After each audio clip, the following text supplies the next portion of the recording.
Vivemos em um tempo que valoriza quem parece inabalável, como se sentir medo fosse sinal de fraqueza, como se pedir ajuda diminuísse o nosso valor.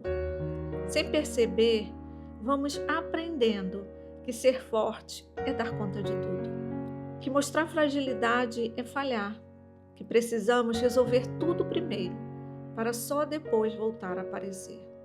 E talvez seja por isso que estejamos vivendo um dos maiores paradoxos do nosso tempo. Nunca estivemos tão conectados e, ao mesmo tempo, tantas pessoas carregam sofrimento cada vez mais sozinhas. Não porque lhes faltem pessoas, mas porque aprendemos a acreditar que pedir ajuda é incomodar. Talvez seja por isso que escondamos tão bem o nosso cansaço. Enquanto isso, há partes de nós que vão ficando para trás, como se a alma tivesse um ritmo que o mundo já não respeita. É nesse lugar que uma antiga passagem da Escritura se aproxima. Fortaleçam as mãos cansadas e firmem os joelhos vacilantes. Digam aos desanimados de coração: sejam fortes, não temam. Ela não fala de pessoas extraordinárias. Fala de mãos cansadas, de joelhos que tremem, de corações que perderam o ânimo. E isso consola. O mais bonito é que essas palavras não começam dizendo aos cansados o que devem fazer. Começa com um gesto. Dirigem-se a quem está ao lado. Não diz, escondam a fraqueza. Não diz, finjam que está tudo bem. Primeiro reconhece, depois sustenta. Há uma sabedoria muito humana nessas palavras, porque nenhum de nós atravessa a vida sempre forte. O que acontece com a nossa humanidade quando deixamos de enxergar o cansaço do outro? Passamos por pessoas todos os dias, mas quantas vezes realmente percebemos que alguém está pedindo ajuda sem dizer uma palavra? A maioria das pessoas não diz, estou desanimado, estou desanimada, mas continua trabalhando, continua sorrindo, continua funcionando. E é justamente aí que Isaías parece nos educar para um olhar diferente. Ele não diz apenas para consolar, ele ensina a reconhecer. Porque ninguém fortalece mãos cansadas se antes não percebe que elas estão cansadas. A parte mais difícil talvez seja aceitar que também temos dias em que as nossas mãos já não conseguem segurar tudo.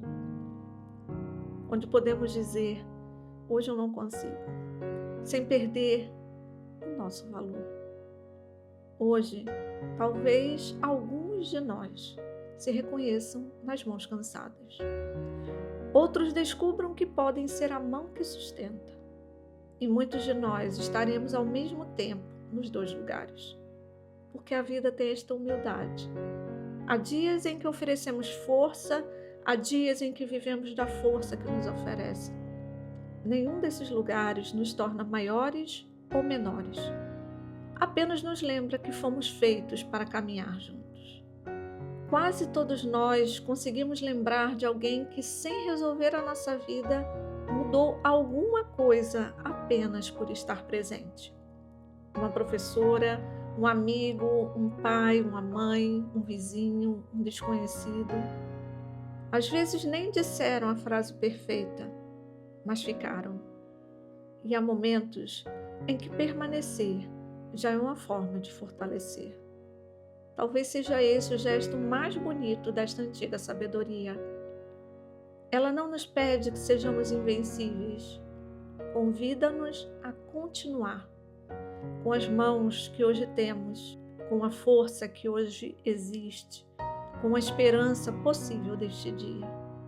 Porque quase sempre a vida não muda de uma vez.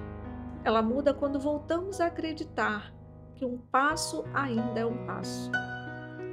E sem percebermos, é assim que voltamos ao caminho.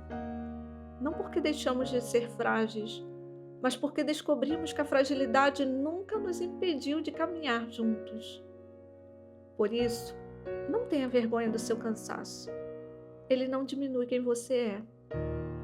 Talvez seja justamente nele que você descubra uma força mais silenciosa.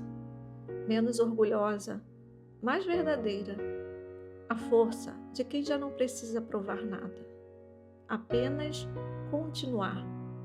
Um passo, depois outro e mais outro, até perceber, quase sem notar, que aquilo não parecia o fim. Era apenas o lugar onde a esperança começou a aprender uma nova maneira de caminhar. Se você hoje sente que alguma coisa perdeu a força, não olhe para isso como um fracasso. Olhe como quem escuta um sinal. O corpo cansa, a alma também. E ambos precisam de cuidado. Sempre haverá mãos cansadas, joelhos vacilantes, corações desanimados. Mas também sempre existirá a possibilidade de alguém reacender a esperança de outro ser humano. E quando o coração recupera a esperança, o corpo encontra forças para continuar.